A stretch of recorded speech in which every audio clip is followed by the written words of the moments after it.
नमस्ते प्रिय विद्यार्थियों।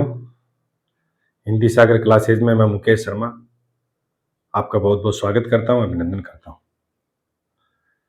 आज आपके लिए बहुत महत्वपूर्ण बात लेके आया हूं मैं।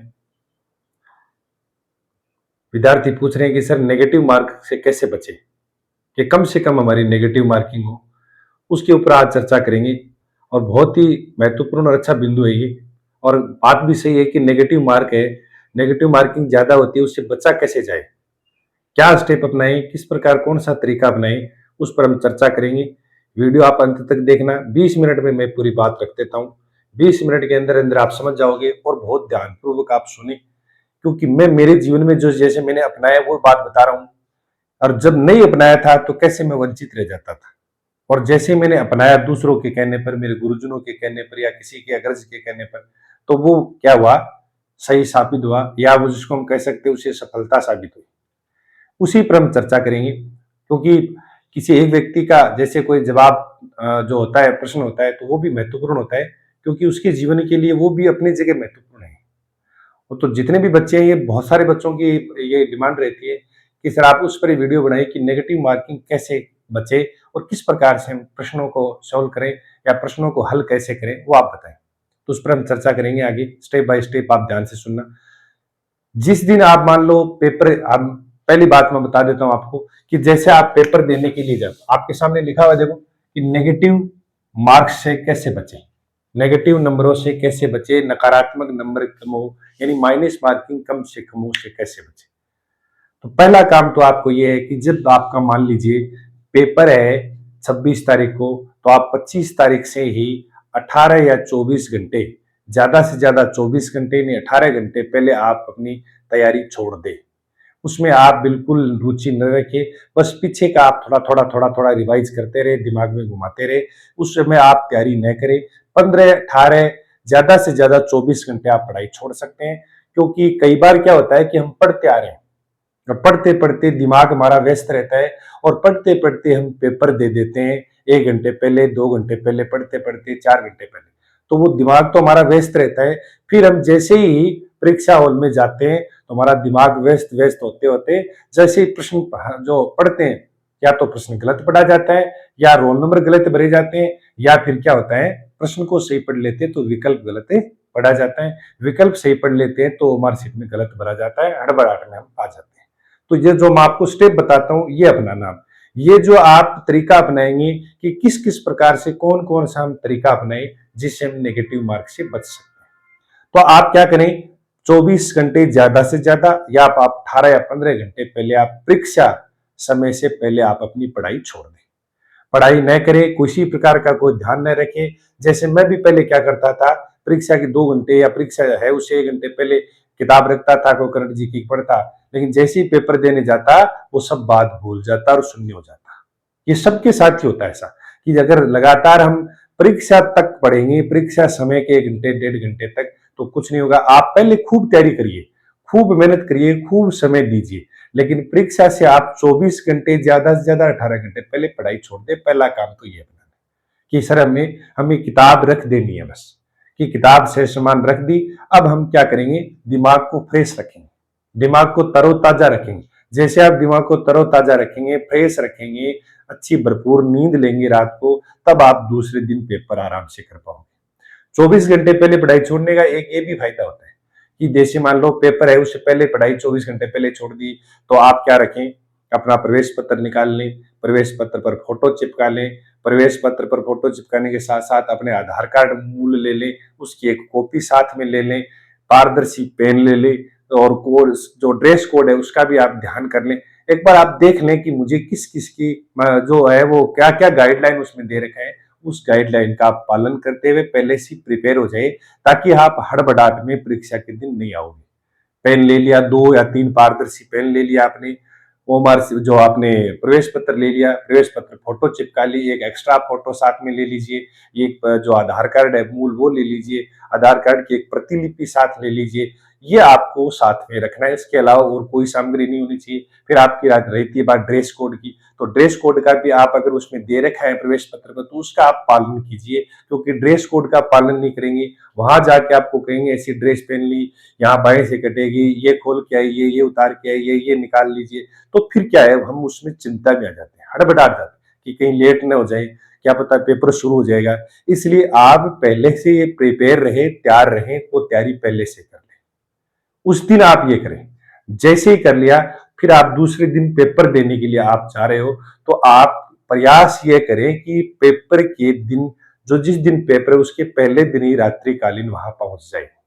अगर आपका अपने शहर में सेंटर है, तो आप वहां जाके 2 घंटे 3 घंटे पहले बैठ जाए, या आसपास शहर में तो आप पहले ही निकल जाएं कि आराम से 4 घंटे आप अपना हाथ में रखिए कि 4 घंटे में पहले पहुंच जाऊंगा, तो आप 3 घंटे पहले तो पहुंच ही जाएंगे।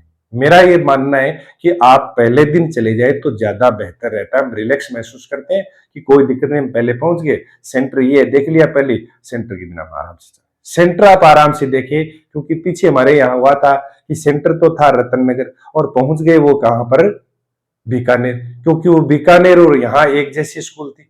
इसलिए ध्यान रखना कि कई बार क्या होता है, एक समान स्कूलों को देख करके जल्दबाजी में समान स्कूल समान एड्रेस देख करके हम दूसरे सेंटर पे चले जाते हैं। उसका भी आप पहले से ही ध्यान रखें, पहले से ही सेंटर आप पहले दिन देख ले, ये मेरा मानना है, मैं भी ऐसा ही करता था।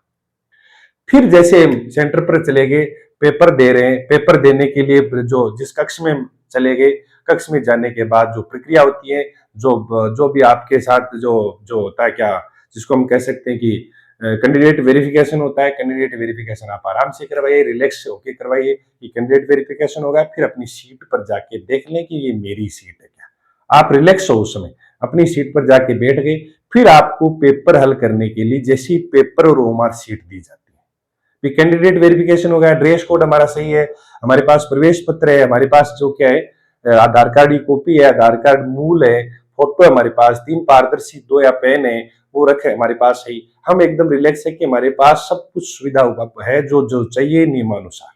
फिर क्या करेंगे, आप किसी प्रकार का बाहर ध्यान न करें कि बाहर हमारे साथ जो आया है भाई या पिताजी वो कहाँ है, जाते समय बस मिलेगी नहीं मिलेगी, किस ट्रेन में जाएंगी, कैसे जाएंगे, मौसम खराब तो नहीं हो जाए, इस चीज को आप भूल जाइए। आप सोच लीजिए कि मौसम खराब होगा वो बाद की बात है, हमारे जीवन का महत्वपूर्ण पल ये है, उस पर आप 100% फोकस कीजिए, दिमाग वहीं रखिए, वहीं आप सोचिए। फिर आपको जैसे पेपर और ओमार सीट दी जाती है, तो मेरा मानना है कि मैं आपको 3 बातें बताऊंगा यहाँ पर आपको 3 स्टेप अपनाना है। कितने स्टेप अपनाने हैं, पेपर देने के बाद 3 स्टेप अपनाने। मैं बहुत महत्वपूर्ण बात बता रहा हूं, कितने स्टेप अपनाने, 3 स्टेप, 3 स्टेप अपनाने, 1 2 और 3। ये 3 स्टेप बहुत महत्वपूर्ण हमारे लिए। ये 3 स्टेप कौन से है सर? पहला स्टेप है कि जैसे ही आपको ओमार सीट और पेपर दिया जाता है, पेपर दिया जाता है, ओमार सीट और पेपर आपको मिल गया, मिलने के बाद ओमार सीट को आप धैर्य से निकालें और उसमें फिलअप करें, जो भी उसमें मांग रखा है, अपना नाम, रोल नंबर, जो भी उसमें मांग रखा है, धैर्य से रोल नंबर आप लिखें, जल्दबाजी न करें किसी प्रकार से। पहला काम हमारा ये है कि पेपर की तरफ ध्यान ही नहीं देना है, ओमार सीट को आप आराम से भरे, क्योंकि कई बार हड़बड़ाहट में एक रोल नंबर की डिजिट अगर गलत भरी जाती है, तो हमारे दिमाग में पूरे पेपर में यही रहता है कि ये रोल नंबर गलत भरा गया, क्या होगा, मैंने इतने दिन तैयारी की, रोल नंबर क्या गलत चो चेक नहीं हो जाए, क्या रोल नंबर गलत तो नहीं हो जाएंगे, क्या पता मैं वंचित नहीं रह जाऊंगी या नहीं रह जाऊंगा। तो इस प्रकार के विचार आते हैं, तो उस विचारों से बचने के लिए क्या करें, आप धैर्य पूर्वक ओमार सीट को भरें, पहला काम यही है। फिर आप ओमार सीट को भरने के बाद उस पर आपको कुछ नहीं करना है, बस रोल नंबर, पेपर की डिजिट भरनी है, पेपर के क्रमांक भरने हैं, और जो भी आपको विक्षक कहता है या समझ में नहीं आए तो आप विक्षक से पूछ लीजिए कि सर इसमें क्या भरना है, इसमें क्या भरना है, इसमें क्या भरना है। आप पूछ करके कर सकते हैं, कोई दिक्कत नहीं आएगी। एक दूसरे कैंडिडेट से न पूछे, आप विक्षक जो होता है, इन्विजिलेटर होता है, उससे पूछें। फिर वो ओमार सीट हमारी अच्छी तरीके से भरी जाती है, तो पहला स्टेप पार हो जाता है, हमारे दिमाग में बिल्कुल नहीं रहता है। कई बार हम जैसे ड्यूटी पर होते हैं, कई बार हम ड्यूटी करते तो देखते हैं कि कई बच्चे जो रोल नंबर है वो गलत भर देते हैं, फिर वो व्हाइटनर मंगवाते हैं, उसको फायदा नहीं है, कोई भी व्हाइटनर का ब्लेड का कोई नहीं ले जाने देगा आपको वहां पर, न व्हाइटनर का फायदा है क्योंकि वो चेक नहीं होता है। इसमें भरते समय आप धैर्य से भरे, वहां कुछ नहीं मिलेगा। जैसे ही गलत कर दिया आपने रोल नंबर, मान लीजिए वो मार्कशीट भरते समय, फिर हमारे भी दिमाग में वही बात चलेगी, पेपर हमारा 2 3 4 प्रश्नों में माइनस हो जाएगा, क्योंकि वो दिमाग में एक बर्डन हो जाता है। इसलिए उससे आप बचे। पहला स्टेप जैसे ही पार हो गया कि सर हाँ ओमार सीट हमने भर दी, पेपर हमारे पास पहुंच गया, अब दूसरे स्टेप की ओर आते हैं, उस पर क्या ध्यान देना है। अब आप पेपर खोला, पेपर जैसे ही आपने खोल लिया, पेपर की जो है फिर जो पेपर खोला आपने, पेपर खोलते ही क्या करना है आपको, पेपर को प्रश्न को पहले से पढ़ना शुरू कर देंगे। अब क्या करेंगे माइनस मार्किंग बचने के लिए, तो ये जो स्टेप अपनाएंगे तो उसमें सारी बातें आ जाएंगी। पहला काम करेंगे पेपर में, पहला स्टेप तो हो गया कि ओमार सीट भर दी, पेपर ले लिया अलग, ओमार सीट अलग, ओमार सीट को फिलअप कर दिया। फिर आप रुक जाइए, जैसे ही घंटी बजती है कि अब आप पेपर खोल लीजिए, तो आप दूसरी स्टेप में पेपर की सील खोलेंगे, पेपर खोलेंगे, और साथ में आपके पास क्या रहेगी, एक ओमार सीट रहती है। ओमार सीट की डिटेल इसमें भर देते हैं, इसकी डिटेल इसमें भर देते हैं, जो भी इसकी डिटेल इसमें मांगते वो भर देते हैं। तो कहने का मतलब जो जिसकी डिटेल मांगे वो भर दी। अब पेपर खोल लिया, और पेपर खोलने के बाद हम पेपर शुरू करेंगे। तो हम क्या करते हैं कई बार कि पहला प्रश्न पढ़ते हैं जल्दबाजी में, और फिर रोज नहीं समझ में आते चौथे की ओर चले जाए। ऐसा नहीं करें। पहला प्रश्न आप पढ़ें, पहला, दूसरा, तीसरा, चौथा, पांचवा, छठा, सातवां, जो भी प्रश्न आप पढ़ते जा रहे हैं उसको आप एक बार अच्छे से पढ़ लें। पढ़ने के बाद आपको मान लीजिए पहला प्रश्न आ रहा है, तो पहले प्रश्न को आपने चिन्ह कर दिया, फिर तीसरा आ रहा है, फिर चौथा आ रहा है, पांचवा छठा नहीं आ रहा है, तो पहला राउंड आप ऐसे ले लीजिए। कितने नंबर तक, मान लीजिए आपके 75 प्रश्न है फर्स्ट पेपर में, तो 75 नंबर तक, 100 है तो 100 तक, 150 है तो 150 तक। आप जैसे जैसे चले, पहले स्टेप में जितने आपको प्रश्न आ रहे हैं वो आप इजी इजी आ रहे हैं, उसको आप चिन्ह कर दीजिए, उस पर आप टिक लगा दीजिए कि हमें ये इजी एकदम ये आ रहे हैं। पहला कोई प्रश्न करने हैं जो आपको एकदम सरल लगे, सरल लगे उन पे चिन्ह लगा लिया, और आप आगे बढ़ रहे, यानी ए बे से दे, 1 2 3 4 पर आप चिन्ह लगाते चले। पहला प्रश्न पढ़ा, उस पर 4 विकल्प आए, 4 विकल्प में पूछ लिया कि निम्नलिखित में से कौन सा शुद्ध वाक्य है, कौन सा शुद्ध शब्द है, निम्न में से किसकी रचना, ये जो है प्रेमचंद की कौन सी जो उपन्यास नहीं है, उसका एक कहानी दे देंगे, 3 उपन्यास दे देंगे। तो आपको ये पूछा जाएगा, तो आप आराम से चिन्ह लगा ले, जो जो आपको आ रहा है, नहीं आ रहा है तो आप उस पर कोई भी निशान नहीं लगाए, सीधा खाली छोड़ दे उसको, नहीं उस पर ऐसा करना है ना आपको। पहला काम ये कर लिया कि जैसे प्रश्न आ रहे हैं उन पर तो हम चिन्ह लगाते जा रहे हैं, जो नहीं आ रहे उसको छोड़ते जा रहे हैं। अभी तो पेपर में लगा रहे हैं चिन्ह। अब क्या करना है, ऐसे करते करते हम 100 या 150 जितने भी प्रश्न है वहां तक चले जाते हैं।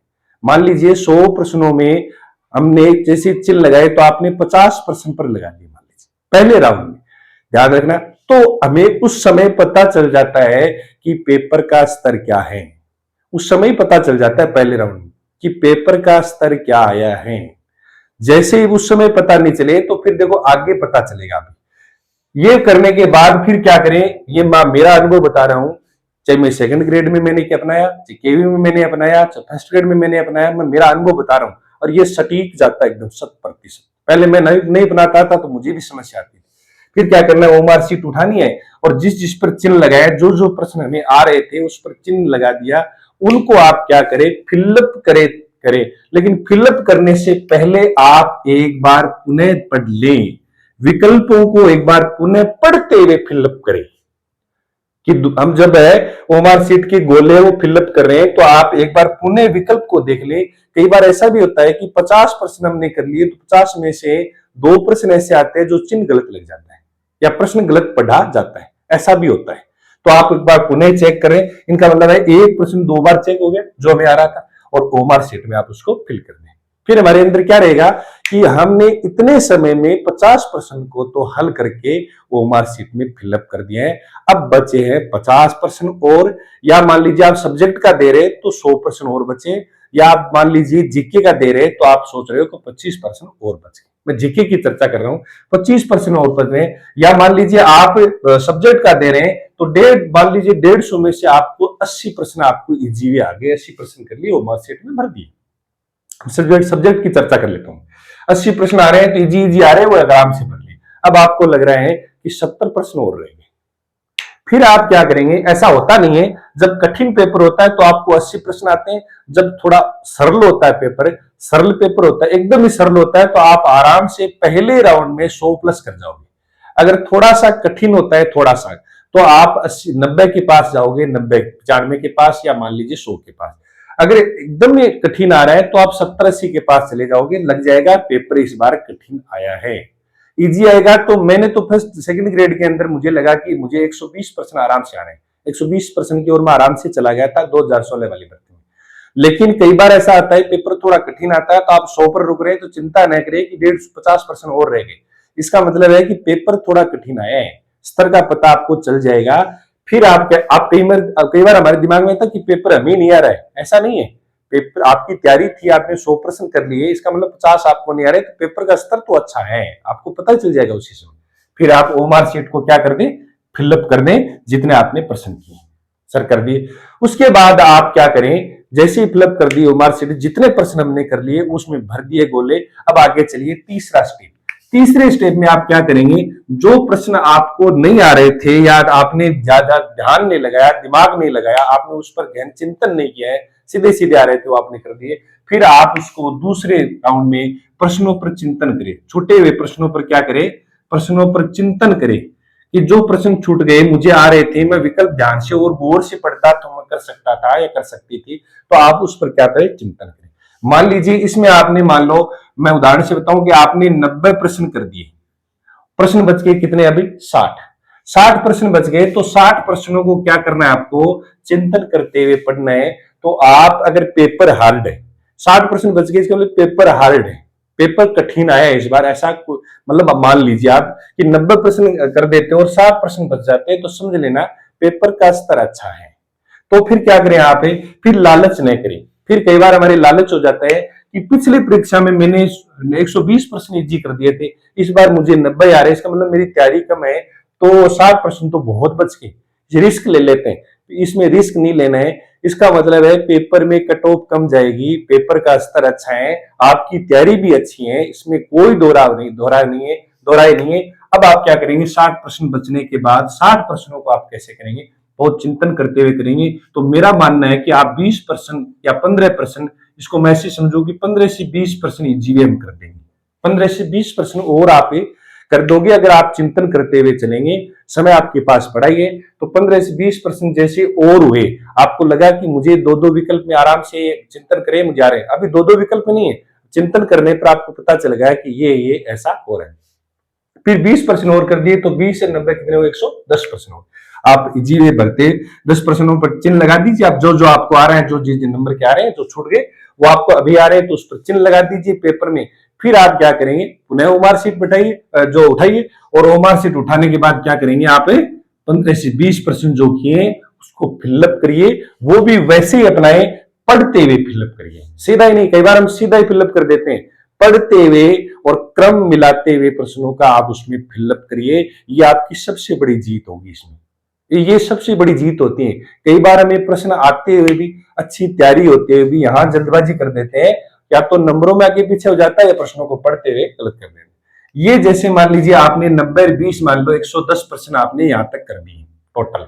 अब आप ये न सोचे कि हमारे पास आधे घंटे का समय पड़ा है तो और रिस्क ले लेते हैं। आपको लगता है कि 2 या 3 4 प्रश्नों में आप रिस्क लेना चाहते हो, जो विकल्प 2 आ रहे हैं, विकल्प 2 आ रहे हैं, आपको लगता है गहन चिंतन या मनन करने पर कि ये इसमें 5 में रिस्क ले लें, 4 में रिस्क ले लें, और आपको लगता है, दिमाग में ये आता है कि रिस्क लेने की आवश्यकता नहीं, सेफ जोन में पेपर हार्ड है, तो आप रिस्क न लें, ये फायदा रहेगा। आप उसमें 5 प्रश्नों को एकदम ही तुक्का न मारे, दो दो विकल्प जा रहे हैं, तो 5 प्रश्न जा रहे हैं, 5 प्रश्नों पर आप रिस्क ले लें। अगर 2 विकल्प आप सही मान रहे हो, 2 तो खारिज कर दिए, 2 विकल्प सही है, तो 5 प्रश्न और कर दिए, तो कितने हो गए? 105 प्रश्न हो गए, 115 प्रश्न हो गए, 115 प्रश्न कर लीजिए आप। इस प्रकार से आप करोगे। फिर आगे मान लीजिए प्रश्न बच गए कितने, मान लो उदाहरण से बता रहा हूं 35। अब आपको नहीं आ रहे, तो हमारे दिमाग में कई बार आता है कि 2023 वाला या 22 वाला दिया था, उसमें तो मेरे 120 तो थे, 130 सही कर दिए थे, इस बार तो 20 35 प्रश्न बच गए, ये क्या है? इसका मतलब है पेपर का स्तर अच्छा है, पेपर का स्तर अच्छा है तो आप उसी हिसाब से, क्योंकि आरपीसी पेपर अच्छा बना रही है, तो आप ध्यान रखें इस स्थिति में न जाए कि पुराने वाले पेपर से आप तुलना करने लग जाओ। पुराने वाले पेपर से तुलना नहीं करनी है, या वाले पुराना पेपर हार्ड है, नया पेपर इजी है, तो ऐसी तुलना नहीं करनी। पहले वाला हार्ड था तो हम इसको हार्ड माने। वो पेपर का स्तर आप पहले स्टेप में करोगे तो आपको पता चल जाएगा। फिर ओमार शीट आप फिलअप करोगे, ओमार शीट को भरना, ओमार शीट को आप जैसे ही भरोगे तो जिसने मान लो आप 90 प्रश्न भर दिए, फिर आप आगे चले 60 प्रश्न और के 20 और कर दिए, फिर आप ओमार शीट भरिए, ओमार शीट पुनः फिलअप करिए, फिलअप करना है ओमार शीट को, फिर फिलअप कर लिया तो आपके कितने हो गए, मान लीजिए यहां तक आपके 115 प्रश्न हो गए, 115 प्रश्न कर लिए और 35% बाकी रह गए, 35% बाकी रह गए। अब यहां रिस्क आपको नहीं लेनी, यहां गड़बड़ करते हैं। फिर क्या करते हैं, आधे घंटे का समय पड़ा है, हम रिस्क ले जाते हैं, और रिस्क लेते ही हम क्या आ जाते हैं, माइनस में आ जाते हैं। पहला काम।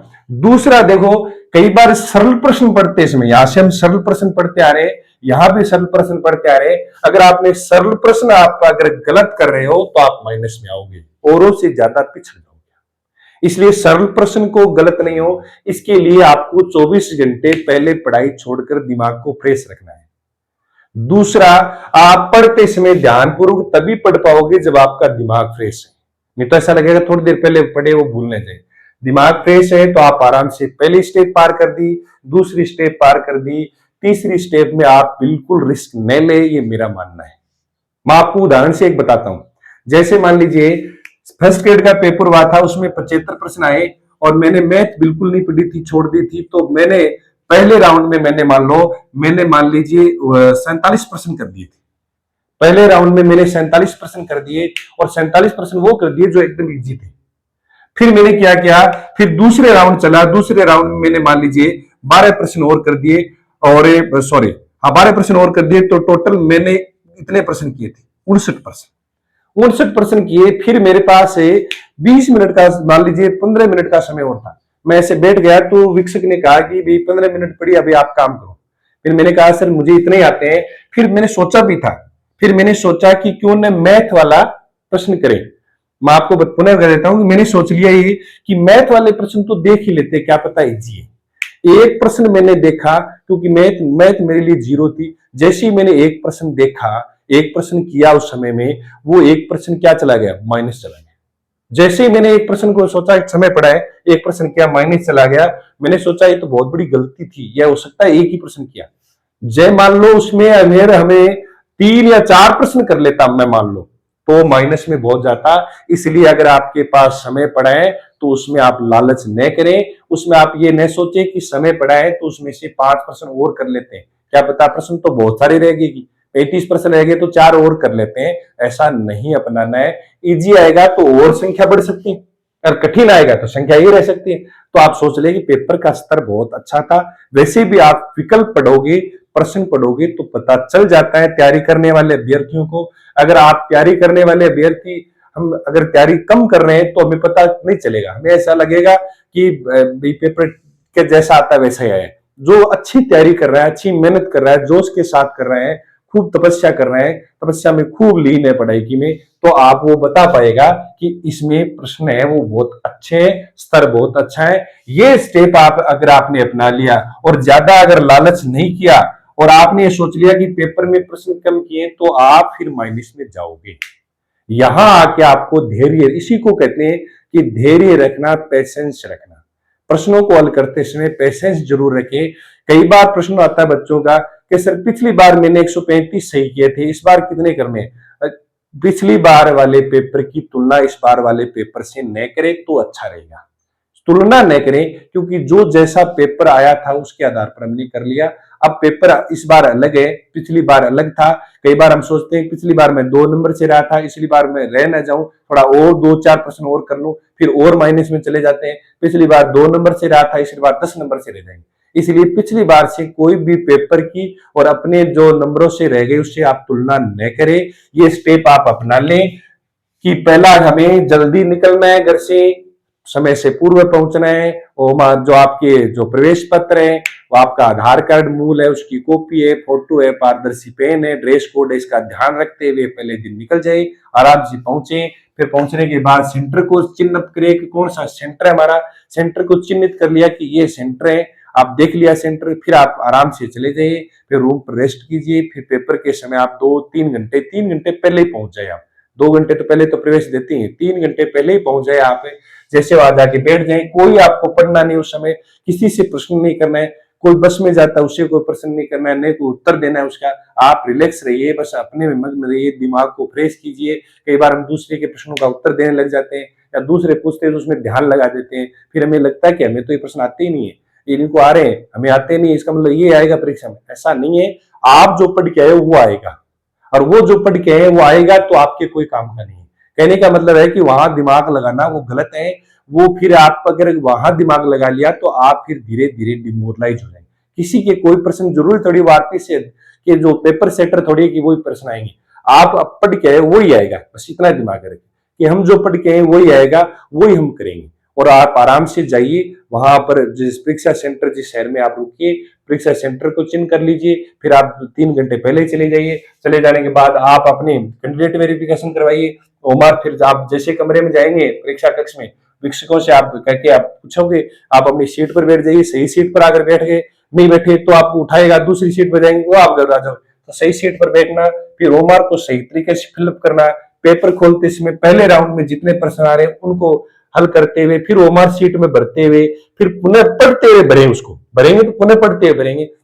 तीसरी स्टेप है, जो बच गए उन प्रश्नों को आप देखते हुए, आप चिंतन करते हुए बनेंगे तो 15-20 प्रश्न और आप कर देंगे, क्योंकि इजी किया एकदम इजी आपने कर लिया तो बच गए 20 प्रश्न और कर लिए। फिर बच गए तो आप उसमें ज्यादा दिमाग नहीं लगाए, रिस्क ज्यादा नहीं ले।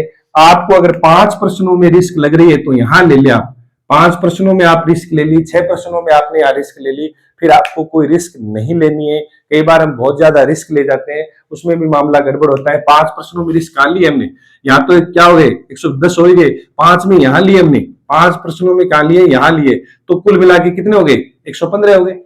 115 हो गए, 90 यहाँ हो गए और 110 और 115 हो गए। कहने का मतलब है कि 5 प्रश्नों में रिस्क आप वहीं ले, 4 प्रश्नों में, 7 प्रश्नों में, 6 प्रश्नों में जो आपको 2-2 विकल्प आ रहे हैं। बाकी आप चारों या अगर नहीं आ रहे, 3 विकल्प आ रहे हैं तो भी आप रिस्क नहीं लें, क्योंकि 3 विकल्पों में मार खा जाते हैं। तो ऐसे आप रिस्क लेना चाहते हो तो ले सकते हो। बाकी आपको लगे कि हमें हमारा जो अगर है 135% तो हमने सही कर दिए और फिर 15% बच गए, उसमें भी रिस्क नहीं ले, इजी पेपर आए तो उसमें भी रिस्क लेने, पूरे के में पूरे करने का प्रयास आप न करें तो अच्छा रहेगा। इस प्रकार से आप करोगे तो आप बिल्कुल नेगेटिव मार्क से बच सकते हो। लालच बुरी बला है, लालच बिल्कुल नहीं करना है। हम लालच में क्या कर जाते हैं, मारे खा जाते हैं। इन बातों का आप ध्यान रखोगे तो आप मुझे फोन करके कहना बाद में जो है कि सर हमने तो ये स्टेप बनाई थी, इनका नुकसान हुआ, ये आप मुझे बताना। इसका कोई नुकसान नहीं होता है, इसमें फायदा ही फायदा होता है, फायदा ही फायदा रहेगा। तो ऐसा ही मैंने सेकंड ग्रेड में अपनाया पेपर देते इसमें, ऐसे ही मैंने फर्स्ट ग्रेड में अपनाया। मैं रिलैक्स रहा, मैंने पढ़ाई छोड़ दी। दिमाग में तो रहता है कई बार कि भाई इतने दिन पढ़ते आ रहे तो दिमाग में तो रहता है कि पढ़ाई तो छोड़ने की मन नहीं करता है, तो आप छोड़ दीजिए, ये छोड़ देते हैं, अब दिमाग फ्रेश रहेंगे। फ्रेश दिमाग से आप पेपर करके आओगे तो देखना आप औरों से 5 प्रश्न आगे रहोगे आप, और 5 प्रश्न आगे रहने का मतलब है कि आप मेरिट में कितने ऊपर जाओगे। इस प्रकार से आप अपनाओगे तो सही रहेगा, ये आप ध्यान रखिए। आज के लिए इतना ही है, और आपको वीडियो अच्छा लगे तो शेयर जरूर करें। धन्यवाद, जय हिंद।